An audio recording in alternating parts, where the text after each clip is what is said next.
विशेष राहत पैकेज भी एक तरीके बिहार के लिए दिया गया था। उस पैकेज का क्या हुआ, क्या वाकई में उसके बारे में कहीं कोई खबर है? देखिए, कहना बड़ा आसान होता है लेकिन कहना करना उसको बेहद मुश्किल होता है। और बारंबार ये देखा गया है कि बिहार के नज़रिए से बहुत सारी चीज़ें कही जाती हैं कि ऐसा हो जाएगा, वैसा हो जाएगा, लेकिन अभी भी आप देखेंगे तो पिछड़ेपन में बिहार देश के तमाम राज्यों के जो बहुत पिछड़े हैं उनके साथ, तो उनके चेहरे पर एक अजीब सा गुस्सा भी नजर आ रहा था, झुंझलाहट नजर आ रही थी, लेकिन वो कुछ कर नहीं पाए। लेकिन अब देखिए स्थिति बदल जाती है, क्योंकि उस वक्त नीतीश कुमार के पास जो सांसद उनकी संख्या ना के बराबर थी, लेकिन अभी अगर आप देखें तो बीजेपी के लगभग बराबर साथ में खड़े हुए हैं, क्योंकि 12 सांसद अगर बीजेपी के हैं तो 12 ही सांसद जेडीयू के हैं।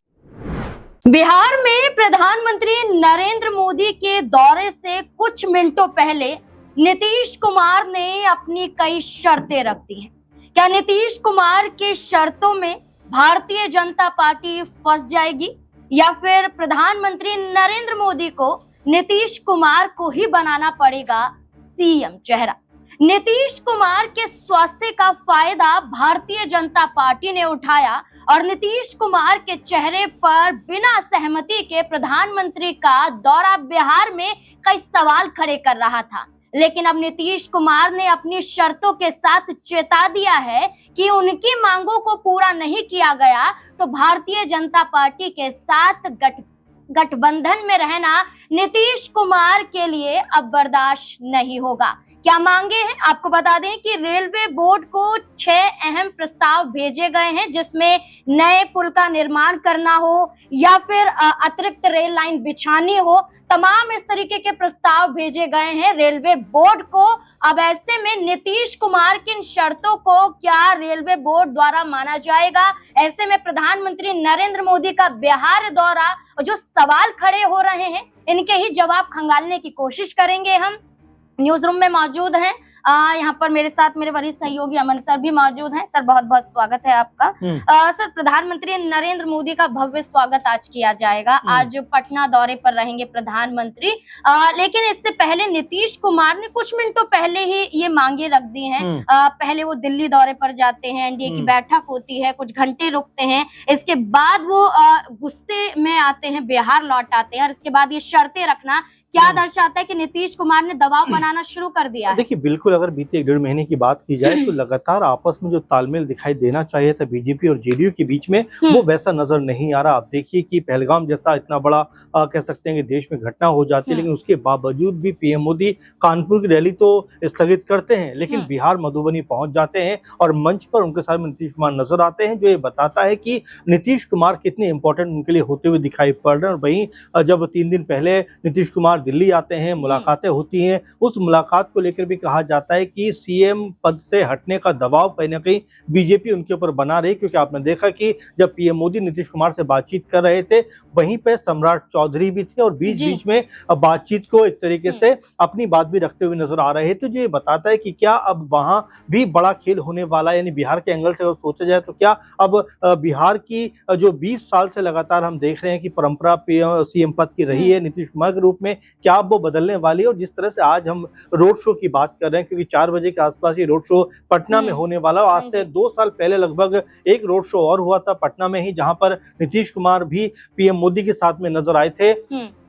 उस रोड शो में आपने देखा होगा कि पीएम मोदी के हाथ में कमल का फूल था और साथ में नीतीश कुमार के हाथ में भी कमल का फूल था। उस वक्त काफी ज्यादा इस बात को लेकर कमेंट हुए थे और तमाम बयानबाजियां हुई थी कि क्या नीतीश कुमार ने अपनी पार्टी का विलय बीजेपी में करने की ठान ली है। और वहां पर जब वो हाथ में फूल का निशान लिए हुए थे तो उनके चेहरे पर एक अजीब सा गुस्सा भी नजर आ रहा था, झुंझलाहट नजर आ रही थी, लेकिन वो कुछ कर नहीं पाए। लेकिन अब देखिए स्थिति बदल जाती है, क्योंकि उस वक्त नीतीश कुमार के पास जो सांसद उनकी संख्या ना के बराबर थी, लेकिन अभी अगर आप देखें तो बीजेपी के लगभग बराबर साथ में खड़े हुए हैं, क्योंकि 12 सांसद अगर बीजेपी के हैं तो 12 ही सांसद जेडीयू के हैं। तो यह तस्वीर बदली है, इसीलिए उन्होंने तमाम सारी मांगे पीएम मोदी के सामने रख दिए हैं कि भाई इन चीजों पर आप गौर करिए, अगर आप गौर नहीं करेंगे तो फिर हम भी कोई और फैसला करते हुए।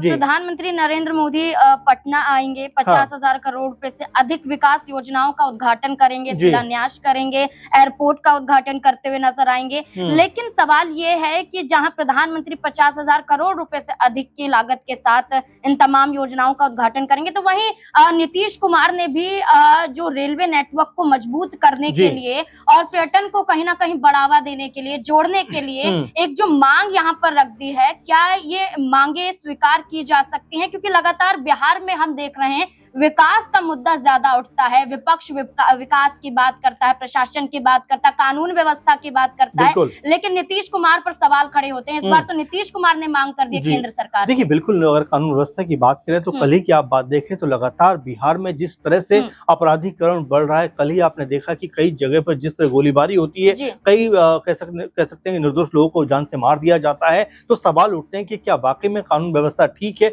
दूसरा प्रश्न आपका ये रहा कि क्या मोदी जी से इन सब मांगों को सीएम नीतीश कुमार पूरा करवाते हुए नजर आएंगे। आपने देखा कि विशेष राहत पैकेज भी एक तरीके बिहार के लिए दिया गया था, उस पैकेज का क्या हुआ, क्या वाकई में उसके बारे में कहीं कोई खबर है? देखिए, कहना बड़ा आसान होता है लेकिन कहना करना उसको बेहद मुश्किल होता है, और बारंबार ये देखा गया है कि बिहार के नजरिए से बहुत सारी चीजें कही जाती हैं कि ऐसा हो जाएगा, वैसा हो जाएगा, लेकिन अभी भी आप देखेंगे तो पिछड़ेपन में बिहार देश के तमाम राज्यों के जो बहुत पिछड़े हैं उनके साथ में खड़ा हुआ है। तो ये बताता है कि बिहार को लेकर भले ही केंद्र सरकार तमाम घोषणाएं करती हुई नजर आती है, लेकिन धरातल पे क्या वो पूरी होती है? आपने देखा कि आई थिंक दरभंगा की बात है जहां पर जेपी नड्डा जो अध्यक्ष बीजेपी कह रहे थे कि भाई वहां पर एम्स बनकर तैयार हो गया, लेकिन जब वहां लोग पहुंचते हैं तो खाली जमीन पड़ी हुई नजर आती है। तो ऐसे तमाम बातें हैं जो बिहार के नजरिए से कही तो जाती है। आपने देखा कि तमाम पुलों का निर्माण होता है, लेकिन उद्घाटन से पहले ही वो पानी में बहते हुए नजर आते हैं, टूटते हुए नजर आते हैं। तो इसकी जिम्मेदारी और जवाबदेही कौन लेगा, बड़ा सवाल ये बन जाता है। और देखिए, सिर्फ